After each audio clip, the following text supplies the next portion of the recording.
ह्या आरोपीला याच्या अगोदर 7 दिवसाची पोलीस कस्टडी तपासाच्या कारणाकरता दिली गेलेली होती आणि ती पोलीस कस्टडी आज संपली. त्याला पुन्हा आज हजर करण्यात आलं. तेव्हा मी एका पीडितेच्या बाजूने कोर्टामध्ये हजर झालो. तर आज कोर्टामध्ये ह्या आरोपीला पुन्हा 7 दिवसाची पोलीस कस्टडी द्यावी असं तपास अधिकाऱ्यांचं म्हणणं होतं आणि तसंच म्हणणं कोर्टापुढे सरकारी वकिलांनी देखील मांडलं. ह्या म्हणण्याला साहजिकच आरोपीचे वकील होते, त्यांनी आक्षेप घेतला. त्यांचं म्हणणं असं होतं की मागच्या वेळी जी कारणं तपासाकरता दिली गेलेली होती तीच कारणं आत्ताच्या ह्या रिमांड रिपोर्टमध्ये देखील त्यांनी टाकलेली आहेत. नवीन असं काही नाही असं त्यांचं म्हणणं होतं. त्यामुळं दिली तेवढे दिवस पूर्ण आहेत, याच्यापुढे मुदत वाढवून देऊ नये असं त्यांचं म्हणणं होतं. तर ह्या सगळ्या प्रकारामध्ये मग मी माझ्या उत्तरामध्ये मी सांगितलं की हा जो गुन्हा आहे याची व्याप्ती फार मोठी आहे. आरोपीने फार वेगवेगळ्या स्वरूपाचे गुन्हे केलेले आहेत. प्रत्येक गुन्ह्याची तीव्रता ही वेगळ्या स्वरूपाची आहे. आर्थिक आहेच, शिवाय ज्याला आपण लैंगिक अपराध म्हणतो तसे देखील आहेत आणि ह्या शिवाय देखील अनेक स्वरूपाचे गुन्हे आहेत जे आज उघड होऊ शकलेले नाहीत. तर ह्या सगळ्यांचा तपास करण्याकरता पुन्हा 7 दिवसाची पोलीस कस्टडी आरोपीला द्यावीत असं माझं एकंदरीत म्हणणं होतं.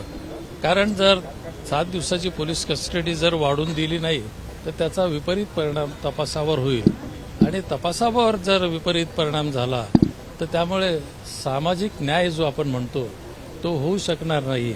तपास अधुरा राहिला किंवा तपासामध्ये काही कुठं कमतरता किंवा कमकुवतपणा राहिला तर पुढे ज्यावेळेस कोर्टामध्ये केस चालते त्यावेळेस मग अनेक अडचणी उपस्थित होतात आणि तेव्हा मग न्याय अधुरा राहतो. तर ह्या कारणाकरता मी असं सांगितलं की ही जी त्यांनी 7 दिवसाची मुदत मागितली पुन्हा तपासाकरता ती देण्यात यावी असं मी त्यात सांगितलं. सरकारी वकील होते त्यांनी महत्वाच्या मुद्द्यांमध्ये काही गोष्टी म्हणल्या की यामध्ये काहींची शिकार झालेली आहे असं ते म्हणाले. हो, त्यांच्या या सगळ्या युक्तिवादामुळे हा तपास भरकटेल असं वाटत नाही का? लैंगिक शोषणाचं प्रकरण त्याला पुन्हा त्याच्यामध्ये हे सगळे प्राण्यांचे वगैरे नाही. आत्ताच मी सांगितलं की हे जे गुन्हे आहेत हे वेगवेगळ्या स्वरूपाचे आहे. आर्थिक आहेत आणि जसं आता तुम्ही म्हणताय त्याप्रमाणे काही प्राण्यांची वन्य प्राण्यांची शिकार देखील झालेली असण्याची शक्यता आहे. कारण सध्या जो तपास झाला आहे त्या तपासाच्या दरम्यान काही प्राण्यांचे अवयव ह्या तपासामध्ये मिळून आलेले आहेत. तर आता हे अवयव ह्या आरोपीकडे कसे आलेत, त्याने ते प्राण्यांची हत्या केली किंवा अन्य प्रकारे मिळवलेत याची देखील तपास होणं गरजेचं आहे. तर हा तपास आणि जो मुख्य तपास आहे जो स्त्रियांच्या विरुद्ध अत्याचार झालेला आहे त्यांना फसवून त्यांच्यावर दडपण आणून त्यांना मिसरिप्रेझेंट करून डिसेप्शन ज्याला म्हणतो आपण वेगवेगळी कारणं देऊन त्यांना काही गोष्टी करणं भाग पाडलेलं आहे. हा एक तपासाचा एक महत्वाचा मुद्दा आहे. त्याशिवाय हे देखील आता जे सांगितलंय वन्य प्राण्यांची हत्या वगैरे हा प्रकार सुद्धा तपासाच्या दृष्टीनं महत्वाचा आहे. नरबळीचा देखील एक मुद्दा त्यांनी मांडला जे आहे त्याच्या दृष्टीने देखील तपास करायचा नाही. आता याच्याबाबत मी जास्त काही बोलू शकत नाही कारण त्यात असं सांगितलं गेलं की जी रिव्हॉल्वर जे अग्निशस्त्र त्याच्याकडे मिळून आलंय ते अग्निशस्त्र आणि काही कॅट्रिजेस गोळ्या आणि काही एमटी कॅट्रिजेस तिथं मिळून आल्यात. आता अग्निशस्त्र नंतर त्यात असं निष्पन्न झालं की अग्निशस्त्राचा परवाना त्याच्याकडे होता पण जे स्पेंट बुलेट होत्या त्याचे जे कॅट्रिजेस होते ते रिकामे तिथं पडलेले होते.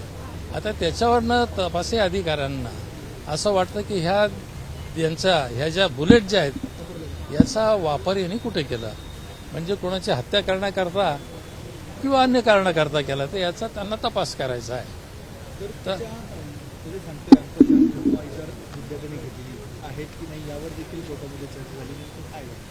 कुठले सर्टिफिकेट हा अच्छा. तर त्याच्याबद्दल सांगितलं सरकारी वकिलांनी आणि त्यांचं म्हणणं असं पडलं की तपास केला त्यात याच्याकडे ती काही पात्रता दिसून येत नाहीये तर त्याबाबतही त्यांना तपास करायचा आहे. कारण त्यांनी प्रिटेन्शन एक असा आभास निर्माण केलेला आहे की त्याला बऱ्याचशा गोष्टी येत आहेत असा आभास निर्माण करून त्यांनी जनतेची फसवणूक केलेली आहे. सर फिर्यादीचे वकील तुम्ही आहात त्यामध्ये जो फिर्यादी आहे म्हणजे पीडितेकडनं तुम्ही बोलले पीडितेकडनं तर त्या पीडितांचे मोठ्या प्रमाणात व्हिडिओ व्हायरल होत आहे फोटो व्हायरल होत आहे त्याच्यामुळे या सगळ्यामध्ये काही परिणाम होईल असं वाटतं का आपल्याला आता विशेषतः त्या महिलांमध्ये हो, जे कोणी पीडित व्यक्ती यात आहेत मुख्यत्वे करून स्त्रिया त्यांचे जर व्हिडिओ व्हायरल झालेत तर त्यांच्या दृष्टीनं ती एक बदनामी तर ठरेलच, परंतु सामाजिकदृष्ट्या त्यांची एक मोठी कुचंबणा होणार आहे. आणि आपण समजू शकतो की फॅमिलीतनं त्यांचं जे काही स्थान आहे त्या स्थानालाही त्याला धक्का पोहोचेल, समाजातही त्यांची बदनामी होईल. एकंदरीत अत्यंत वाईट प्रकार त्यांच्याबाबत सामाजिकदृष्ट्या घडण्याची दाट शक्यता आहे. तर अशा प्रकारचे व्हिडिओ जे आहेत हे समाज माध्यमावर मुळीच प्रसारित होऊ नये आणि याबाबत कडक अशा सूचना संबंधिताकडून म्हणजे पोलिसांकडून ह्या दिल्या गेल्या पाहिजेत आणि जो कोणी असे व्हिडिओ प्रसिद्ध करेल त्याच्या विरुद्ध कठोर कारवाई ही करणं गरजेचं आहे. सर कोर्टाने 7 दिवसांची पोलीस कोठडी मागण्यात आलेली होती, कोर्टाने 5 दिवसांची पोलीस कोठडी दिली आता आहे. हे कोर्टाचं डिस्क्रेशन म्हणजे कोर्टाची मर्जी आहे. कोर्टाने विचार केला की 7 दिवस नाही 5 दिवस देऊ, म्हणजे कोर्टापुढे जो रिमांड रिपोर्ट त्यांनी दाखल केला तर रिमांड रिपोर्टचं वाचन करून कोर्टाने असं ठरवलं की 7 दिवसाच्या ऐवजी 5 दिवस देऊ, कारण अगोदर 7 दिवस दिले होते आणि जास्तीत जास्त 14 दिवस पोलीस कस्टडी तपासाकरता देण्यात येते. तर 7 आणि 5 आता 12 दिवस झाले. कदाचित पुन्हा त्यांना हजर केलं तर राहिलेले 2 दिवस देखील कोर्ट वाढवून देऊ शकेल, पण ते त्याच्यावर अवलंबून आहे. पोलिसांनी जर त्यांची बाजू कोर्टापुढे मांडली भक्कम की अजूनही आमचा तपास पूर्ण झालेला नाही आणि काही ठराविक विशिष्ट मुद्द्यावर अजूनही तपास करणं गरजेचं आहे, तर आम्हाला पुन्हा राहिलेले 2 दिवस वाढवून द्यावे तर कोर्ट देऊ शकतं ते. एबीपी माझा, उघडा डोळे बघा नीट.